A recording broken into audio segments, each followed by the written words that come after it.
दी intelligent investor अध्याय 8। जो लोग लोकप्रिय होना चाहते हैं उनकी खुशी अन्य लोगों पर निर्भर होती है। सुख चाहने वालों की खुशी मूड के हिसाब से उतार चढ़ाव होता है जो उनके नियंत्रण से बाहर होता है, लेकिन बुद्धिमानों की खुशी अपने स्वयं के स्वतंत्र कृत्यों से बढ़ते हैं। मार्स एरेलियस। डॉक्टर जेकेल और मिस्टर मार्केट। ज़्यादातर समय बाजार अधिकांश शेयरों के सटीक भाव निकाल लेता है। लाखों क्रेता और विक्रेता मूल्य पर मोल भाव करके कंपनियों का औसत मूल्य लगाने में शानदार होते हैं, लेकिन कई बार यह भाव सही नहीं होते, बल्कि कभी कभी बहुत गलत होता है। ऐसे वक्त आपको ग्राहम की मिस्टर मार्केट की छवि को समझना होगा, जो शायद ऐसा सबसे उत्तम रूपक है जिसे शेयरों के गलत भाव लगने की बात समझने के लिए गढ़ा गया है। उन्मत्त अवसादग्रस्त मिस्टर मार्केट शेयरों के भाव को हमेशा उस तरह नहीं निकालते जैसे कोई मूल्यांकन करता या व्यक्तिगत क्रेता कारोबार का मूल्य निकालता है।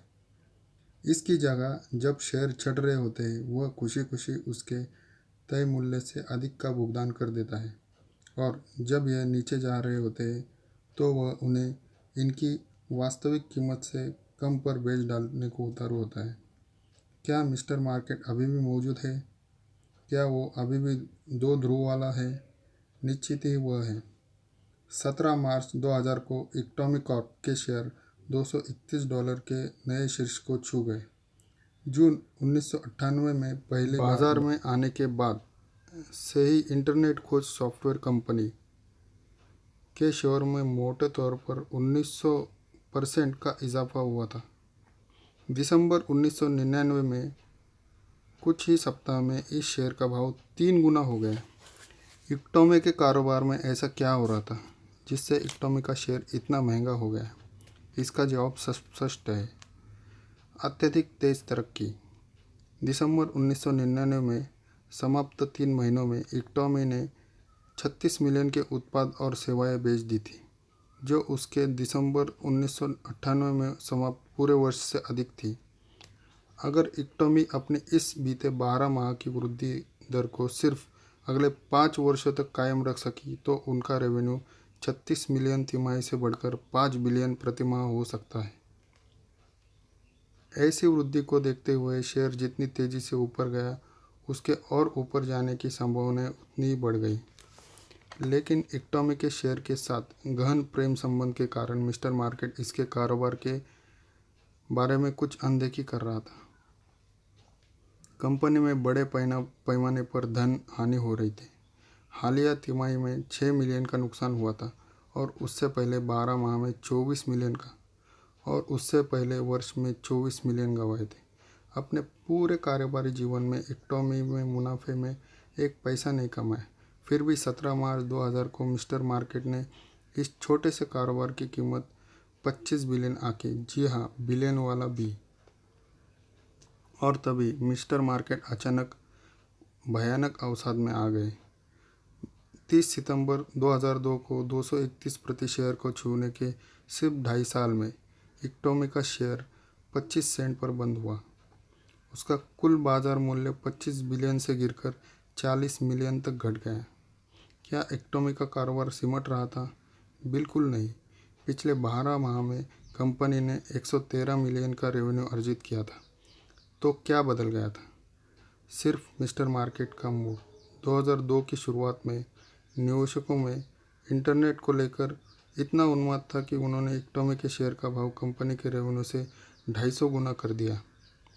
हालांकि अब वे इसके रेवेन्यू पर केवल 0.35 गुना का भुगतान कर रहे थे। मिस्टर मार्केट मिस्टर हाइड से बदलकर डॉक्टर जेकेल हो गए थे, और अब वे हर उस शेयर का क्रूरता से कचरा बना रहे थे जिसने उन्हें मूर्ख बनाया था। लेकिन मिस्टर मार्केट का यह मध्यरात्रि का क्रोध उनके उन्मादी उत्साह जितना अन्यायोचित था।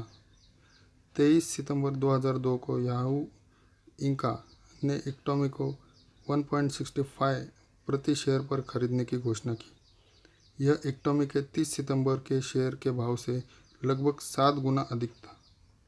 इतिहास शायद यही दर्शाएगा कि याहू को बार्गेन मिल गया था। जब मिस्टर मार्केट ने शेयर को इतना सस्ता कर दिया तो इसमें कोई हैरानी नहीं थी, पूरी कंपनियों में उनसे शेयर खरीद लिया। खुद सोचें, क्या आप चाहेंगे कि एक घोषित पागल सप्ताह में कम से कम 5 बार आकर आपसे कहे कि आपको वैसा ही महसूस करना चाहिए जैसा उसे महसूस होता है? क्या आप कभी से इसलिए उत्साहित होने के लिए सहमत होंगे क्योंकि वह है, या सिर्फ इसलिए दयनीय महसूस करेंगे क्योंकि वह सोचता है कि आपको करना चाहिए? बिल्कुल नहीं। आप अपने अनुभव और अपनी धारणाओं के अनुसार अपने भावनात्मक जीवन के नियंत्रण के अधिकार पर जोर देंगे।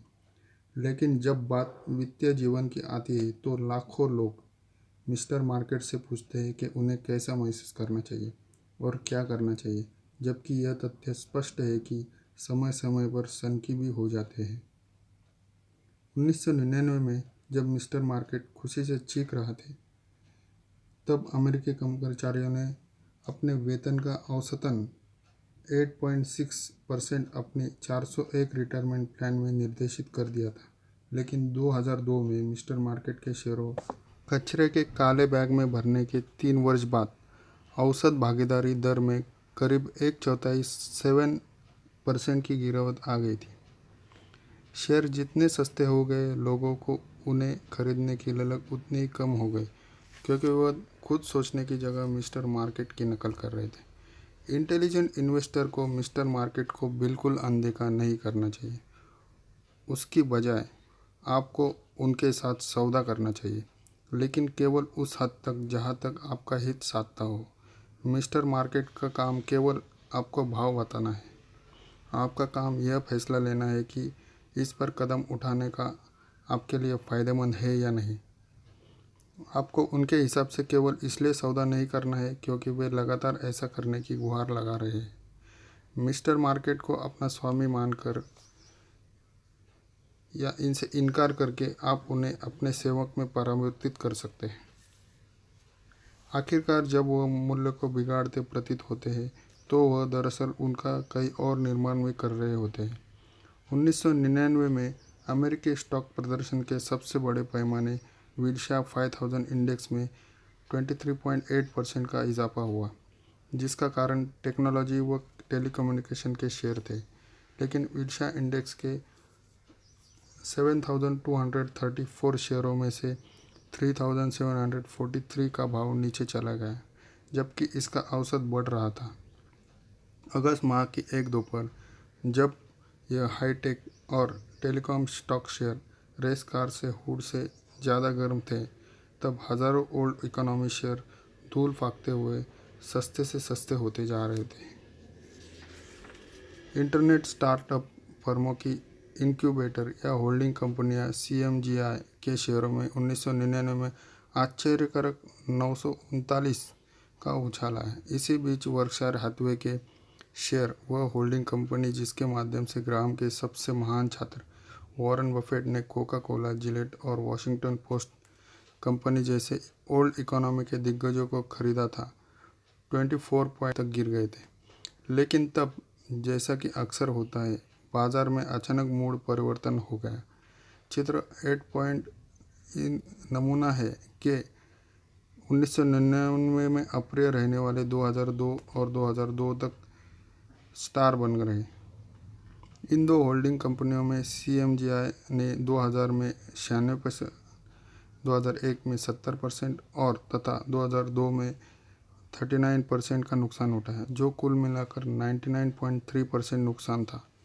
2000 में वर्कशायर हैथवे ने 26.6%, 2001 में 6.5% और तत्पश्चात 2002 में 3.8% हानि हुई, जिसमें लाभ 30% रहा। क्या आप पेशेवरों को उन्हीं के खेल में हरा सकते हैं?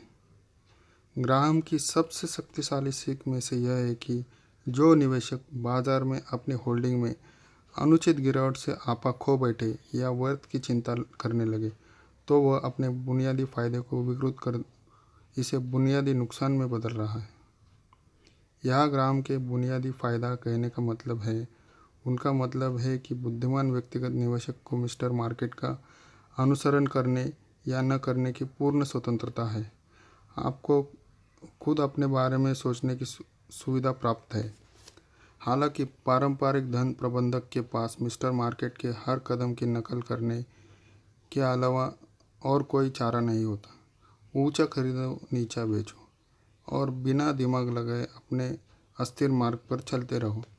यहाँ हम कुछ ऐसी त्रुटियों पर बात करेंगे जिनसे म्यूचुअल फंड मैनेजरों और अन्य पेशेवरों निवेशकों को निपटना पड़ता है। कई बिलियन डॉलर का प्रबंधन हाथ में होने के कारण उनका बड़े शेयरों की तरफ झुकाव होना लाजमी है। केवल यही ऐसे हैं जिन्हें कई मिलियन डॉलर की मात्रा में खरीदा जा सकता है, जो उनका पोर्टफोलियो भरने के लिए आवश्यक है। इस तरह बहुत से फंड अंत में केवल कुछ ही और प्राइस दिग्गजों की झोली में भर देते हैं। बाजार चढ़ने के साथ ही निवेशकों में बाजार में ज़्यादा पैसे लगाने का रुख रहता है। प्रबंधन इस नए धन को उन और शेयरों में खरीदने में लगाते हैं जो उनके पास पहले से ही है, जिससे भाव और खतरनाक ऊंचाइयों पर ले जाते हैं। बाजार गिरने पर यदि फंड निवेशकों को अपना धन वापस मांगता है तो प्रबंधक को धन जुटाने के लिए शेयरों को तुरंत बेचना होता है। उसी तरह जैसे बाजार में उन्हें मजबूरन अधिक भाव पर शेयरों को खरीदना पड़ता है, इस तरह शेयरों के फिर से सस्ते होने के कारण उन्हें मजबूरी से बिक्री करनी पड़ती है। अनेक पोर्टफोलियो मैनेजर को बाजार को मात देने पर बोनस मिलता है, इसलिए वे अपने रिटर्न का उन्मादपूर्वक S&P 500 इंडेक्स जैसे बेंचमार्क पर आकलन कर लेते हैं। अगर कंपनी इंडेक्स में शामिल होती है तो बड़ी मात्रा में बलपूर्वक खरीद होने लगती है। अगर वे नहीं खरीदते तो शेयर अच्छा प्रदर्शन करे तो प्रबंधक मूर्ख प्रतीत होगा। वही दूसरी ओर अगर उन्होंने इसे खरीदा और उनका प्रदर्शन खराब रहा तो उन्हें कोई दोष नहीं देगा। प्रबंधन के शीघ्र ही विशेषज्ञ हो जाने की उम्मीद की जाती है।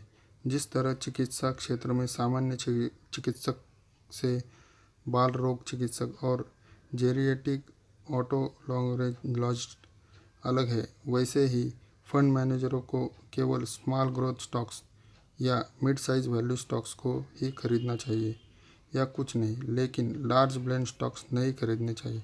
अगर कंपनी बहुत बड़ी या बहुत छोटी हो जाए तो बहुत सस्ती हो जाए या कोई छोटी कंपनी बहुत महंगी हो जाए तो उस फंड को बेच देना पड़ता है, भले ही मैनेजर को वह स्टॉक कितना भी पसंद क्यों न हो। तो ऐसा कोई कारण नहीं कि आप वह न कर सके जो पेशेवर कर सकते हैं। आप जो नहीं कर सकते वह है, भले ही सारे विशेषज्ञ यही कहे कि आप कर सकते हैं, कि आप पेशेवरों को खुद उनके खेल में मात दें। जब पेशेवर खुद भी अपने खेल को नहीं जीत सकते तो फिर आप उसे क्यों खेलना चाहते हैं। अगर आप उनके नियमों पर चलेंगे तो आप हार जाएंगे, क्योंकि अंत में आप मिस्टर मार्केट की उसी तरह गुलाम बन जाएंगे जैसे कि पेशेवर होते हैं। इसकी जगह यह स्वीकार करें कि बुद्धिमानी से निवेश करना नियंत्रण योग्य को नियंत्रित करना है। इस पर आपका नियंत्रण नहीं है कि आपने जिन शेयरों या फंड्स को खरीदा है वे आज, अगले सप्ताह या इस महीने या इस वर्ष बाज़ार में बेहतरीन प्रदर्शन करेंगे। थोड़े ही समय में आपको रिटर्न हमेशा मिस्टर मार्केट और उनकी सनक के बंधन बन जाएंगे, लेकिन आप इन्हें नियंत्रित कर सकते हैं। आपकी ब्रोकरेज लागत कभी कभी धैर्यपूर्ण और सस्ते तरीके से ट्रेड करके, आपकी स्वामित्व लागत अत्यधिक वार्षिक खर्च वाले म्यूचुअल फंड्स को खरीदने से इनकार करके, आपकी स्वामित्व लागत अत्यधिक वार्षिक खर्च करने वाले म्यूचुअल फंड को खरीदने से इनकार करके, आपकी उम्मीदें अपने रिटर्न या का पूर्वानुमान न लगाने की कल्पना की जगह वास्तविकता का उपयोग करके, आपका जोखिम शेयर बाजार में अपनी कुल अस्थियों से कितना लगाना है इसका फैसला करके, विविधीकरण और पुनः संतुलन करके, आपका टैक्स बिल शेयरों को कम से कम 1 वर्ष और जब संभव हो तो कम से कम 5 वर्ष तक अपने पास रखकर, जिससे आपकी पूंजीगत लाभ देयताएं कम रहे। और सबसे बढ़कर आपका अपना व्यवहार, अगर आप वित्तीय टीवी को सुनेंगे या अधिकांश बाजार स्तंभकारों को पढ़ेंगे तो आपको लगेगा कि निवेश एक खेल या युद्ध है या शत्रुओं से भरा जंगल के बीच में रहने के संघर्ष करने जैसे है। लेकिन निवेश का मतलब इस खेल में बाकी लोगों को मात देना नहीं, यह अपने आप को, अपने खेल को नियंत्रित करना है। इंटेलिजेंट इन्वेस्टर से चुनौती के ऐसे शेयरों को तलाशना नहीं है जो ज़्यादातर ऊपर जाए और नीचे बहुत कम जाए, बल्कि अपने आप को खुद का सबसे बड़ा दुश्मन बनने से रोकना है कि अधिक भाव पर केवल इसलिए खरीद ले क्योंकि मिस्टर मार्केट ने कहा है खरीदो, और कम पर बेच दे क्योंकि सिर्फ मिस्टर मार्केट ने कहा है बेचो। अगर आपका निवेश क्षितिज दीर्घावधिक कम से कम 25 या 30 वर्षों का है तो यह समझदारी से भरी केवल एक ही पद्धति है, हर माह स्वचालित ढंग से खरीदे और तब जब आपके पास अतिरिक्त धन हो। जीवन पर्यंत रखी रहने वाली होल्डिंग्स का सबसे अच्छा विकल्प स्टॉक मार्केट इंडेक्स फंड है। बेचे केवल तभी जब आपको नकद धन की ज़रूरत हो। मानसिक प्रोत्साहन के लिए आगे दिए गए इन्वेस्टमेंट ऑनर्स कॉन्ट्रैक्ट को निकालें। इंटेलिजेंट इन्वेस्टर बनने के लिए आपको अपनी वित्तीय सफलता का फैसला इस पर नहीं करना है कि कुछ अजनबी लोग क्या कर रहे हैं। आपको एक पैसे का भी नुकसान नहीं होगा अगर डब्ल्यू का डलास डेनवर में कोई S&P 500 को मात दे सका, लेकिन आप नहीं। किसी की कब्र के पत्थर पर नहीं लिखा होता कि इसने बाजार को मात दी। एक बार मैंने बोका रैटन में कुछ रिटायर लोगों का साक्षात्कार किया जो फ्लोरिडा के सबसे अमीर सेवानिवृत्त समुदायों से एक है। मैंने उन लोगों से पूछा जिनमें से ज़्यादातर अपने 70वें दशक में थे, क्या उन्होंने अपने निवेश काल में बाजार को मात दी। कुछ ने कहा हाँ, कुछ ने कहा नहीं, ज़्यादातर निश्चित नहीं थे। तब एक व्यक्ति ने कहा, उसकी किसे परवाह है, मैं बस यह जानता हूँ कि मेरे निवेश ने मेरे लिए इतना कमाया कि मैं बोका में रह सकूँ। क्या इससे ज़्यादा सटीक जवाब हो सकता है। आखिरकार निवेश का कुल कारण औसत से अधिक धन कमाना नहीं बल्कि धन कमाना है जिससे आपकी ज़रूरतें पूरी हो सके। अपने निवेश की सफलता को मापने का सबसे अच्छा तरीका यह नहीं है कि आपने बाज़ार को मात दी या नहीं, बल्कि यह है कि आपने वित्तीय योजना या व्यवहारिक अनुशासन का बनाए हो जो आपको वहाँ ले जा सके जहाँ आप जाना चाहते हैं। अंत में मायने सिर्फ यही नहीं रखता किसी भी अन्य से पूर्व समापन रेखा पार करने को, बल्कि मायने यह रखता है कि आप इसे पार कर सके, आपका धन और आपका दिमाग। तो फिर निवेशकों को मिस्टर मार्केट इतना लुभावना क्यों लगता है। ज्ञात हुआ है कि हमारा दिमाग इस तरह बना हुआ है कि हम निवेशकों को समस्याओं का सामना करें। मनुष्य पैटर्न तलाशने वाले प्राणी हैं।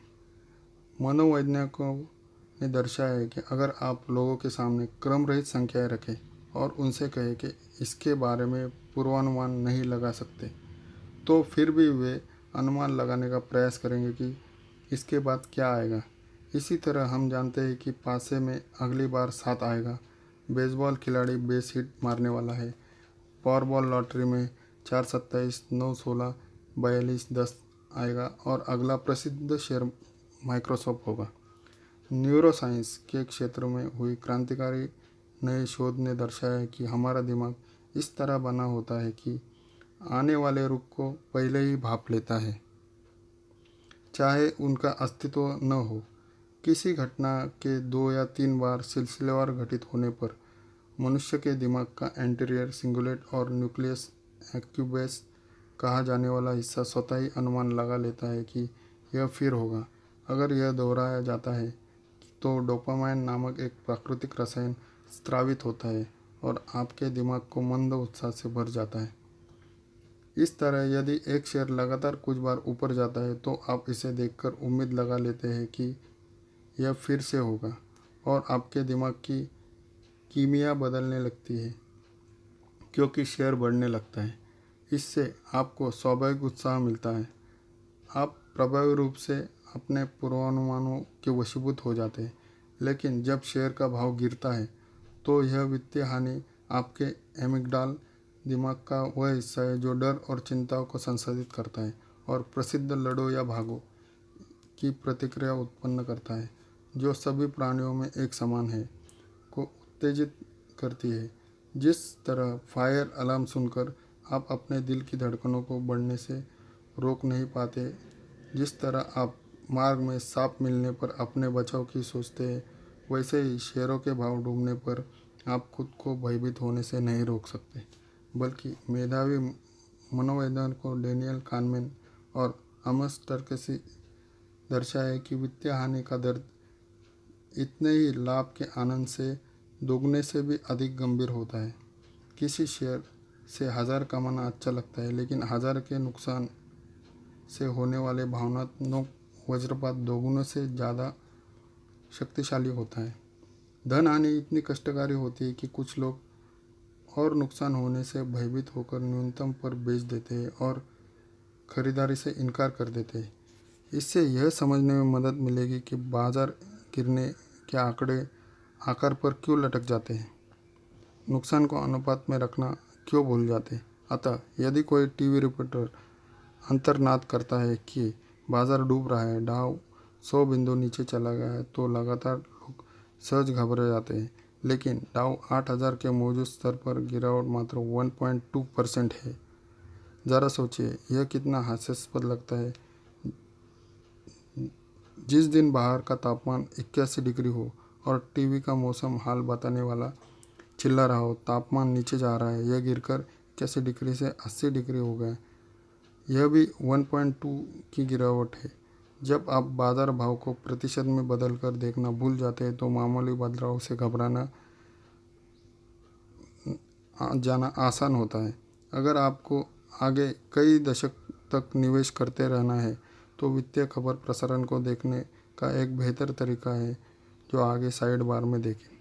1990 के दशक में बहुत से लोग तब तक अंधेरे में रहते थे जब तक दिन भर में कोई अपने शेयरों का भाव नहीं। ग्राहम ने कहा कि एक पारंपरिक निवेशक के लिए यही ठीक होगा कि उसके शेयर पर बाजार में बोली न लगे, तभी वह दूसरे लोगों के फैसले के कारण हुए मानसिक संताप से बच सकता है। उपयोगी खबर। आपने जैसे ही बाजार का ताज़ा खबरें जानने के लिए टीवी खोला तो देखा कि शेयर गिर रहे हैं, लेकिन कल्पना कीजिए अगर आपने CNBC या CNN की जगह बेंजामिन ग्राहम फाइनेंशियल नेटवर्क लगाया होता तो क्या होता। BGFN के ऑडियो में बाजार बंद होने की अप्रिय घंटी की ध्वनि सुनाई नहीं देती। वीडियो में ब्रोकरों का स्टॉक एक्सचेंज की ज़मीन पर कुपित चूहों की तरह जल्दी जल्दी दौड़ते नहीं दिखाया जाता। न ही BGFN में निवेशकों के ऊपर इलेक्ट्रॉनिक स्टॉक टिकर की लाल तीर को देखकर सड़क किनारे ठंडी पटरियों पर आहें भरते दिखाया जाता। इसकी जगह अपने टीवी स्क्रीन पर न्यूयॉर्क स्टॉक एक्सचेंज का मुख्य द्वार दिखाया जाता, जिस पर लगे बड़े बैनर में लिखा होता सेल 50% छूट। शुरुआती संगीत बजने के साथ बैकमैन टर्नर ओवरड्राइव में आप उनके पुराने बान बर्बर से कुछ बार को सुनते हैं। आपको नहीं दिख रहा अभी भी। तभी एंकर प्रसन्नतापूर्वक घोषणा करता है, आज शेयर एक बार फिर काफ़ी आकर्षक हो गए क्योंकि डाउ में हैवी वॉल्यूम 2.5% की एक और गिरावट आई। यह लगातार चौथे दिन हुआ कि शेयर और सस्ते हुए। टेक निवेशकों के लिए यह भी बेहतर है क्योंकि माइक्रोसॉफ्ट जैसी बड़ी कंपनियों के भाव लगभग 5% तक गिर गए, जिससे ये और अधिक वहन करने वाला योग्य है। यह पिछले वर्ष से भी अच्छी खबर है जब शेयरों में 50% तक गिरावट आई थी, जिससे यह बार्गेन स्तर पर आए हैं जैसा पहले कई वर्षों में लिखा गया था। और कुछ प्रमुख विश्लेषकों को आशा है कि आने वाले सप्ताह और माह में भाव और अधिक गिर सकते हैं। इसके बाद खबर में वॉल स्ट्रीट की फर्म केचप एंड स्किनर बाजार रणनीतिकार एल्जान एंडरसन दिखाई देंगे, जो कहेंगे शेयर को लेकर मेरा पूर्वानुमान है कि जून तक ये 15% तक गिर सकते हैं। मुझे सतर्क आशा है कि अगर सब कुछ ठीक रहा तो 25% अधिक भी गिर सकते हैं। आशा करते हैं कि इग्नाज एंडरसन सही साबित हो। एंकर प्रसन्नतापूर्वक कहता है, शेयरों के भाव गिरने लंबा समय तक बने रहने किसी निवेशक के लिए अच्छी खबर होगी। और अब बॉलीवुड की तरफ चलते हैं, जहां हम विशिष्ट एक्यूवेदर फोरकास्ट देखेंगे। अगर दिन में 1.24 पर शेयर पोर्टफोलियो मूल्य चेक करने के बाद 1.37 पर पुनः इसे जांचना उत्कंठा आप में जागे तो खुद से सवाल पूछे, क्या मैंने दिन में 1:24 पर रियल एस्टेट एजेंट को फ़ोन करके मकान का बाज़ार भाव पूछा? क्या मैंने दिन में 1:37 पर पुनः ऐसा किया? अगर किया भी होता तो इससे भाव बदल जाता? अगर ऐसा होता तो क्या मैं फ़ौरन अपना मकान बेच देता?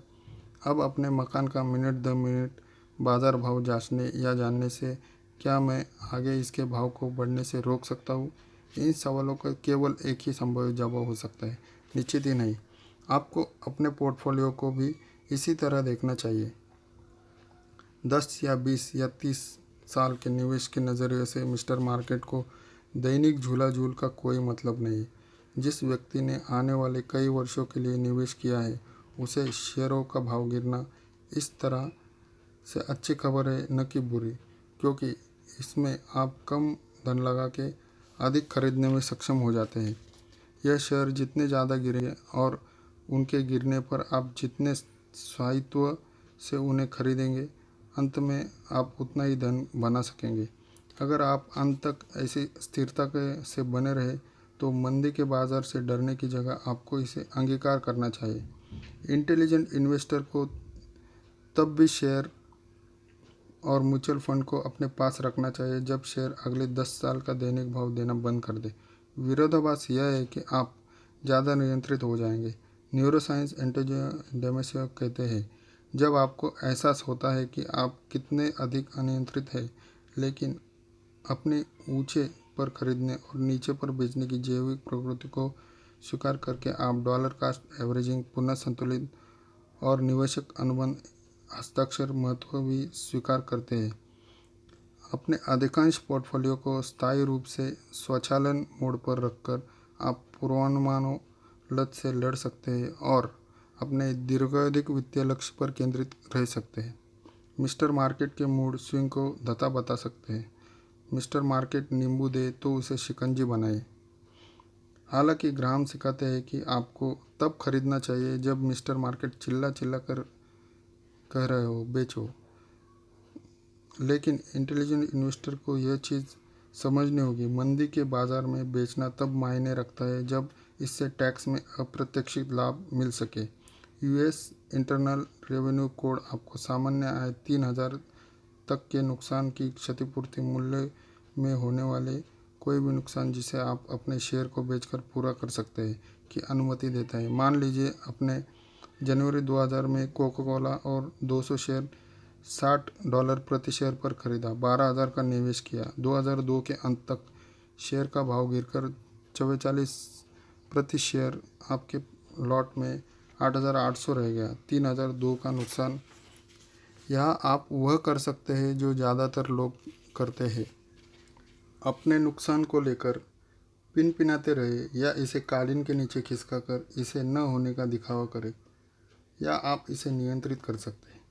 2002 के समाप्त होने के पूर्व आप अपने कोक के सभी शेयर बेच देते हैं जिनमें आपको 3,200 का नुकसान होता है। तत्पश्चात आईएस के नियमों मानते हैं कि 21 दिन की प्रतीक्षा करने के बाद आप फिर से कोक के शेयर 200 शेयर खरीद लेते हैं। परिणाम 2002 के अपने कर योग्य आय में 3,000 घटा सकते हैं और शेष 200 अपने 2003 की आय के बराबर कर सकते हैं।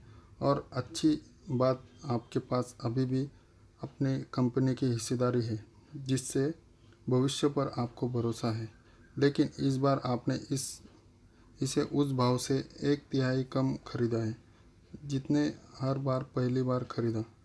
अंकल सैम आपके नुकसान पर सब्सिडी दे रहे हैं तो बेचकर नुकसान पटाना ठीक ही है। अगर अंकल सैम तुलनात्मक रूप से मिस्टर मार्केट को तार्किक दिखा रहे तो हम शिकायत करने वाले कौन होते हैं।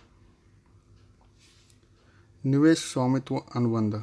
मैं डैश डैश एतद द्वारा निर्दिष्ट करता हूँ कि एक निवेशक हूँ जो भविष्य में अनेक वर्षों तक धन हासिल करना चाहता है।